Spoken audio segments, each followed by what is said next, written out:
Hi everyone. In this tutorial, we will show you how to add image alt text to your Bigcommerce store. Alt tags help search engines understand images and make your website more accessible. In the Bigcommerce dashboard, we go to View Storefront to edit the website. Click the button in the upper right corner, then select Design this page. To add alt text to an image, we first need to add an image to the website.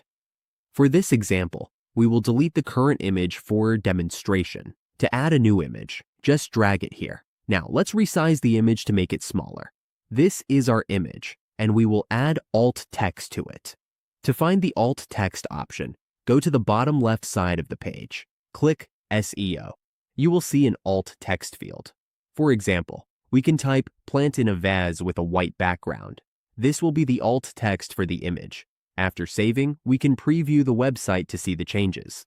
If you are a premium user, when you move your cursor over the image, the alt text we entered in the SEO section will appear. Plant in a vase with a white background. It will show here.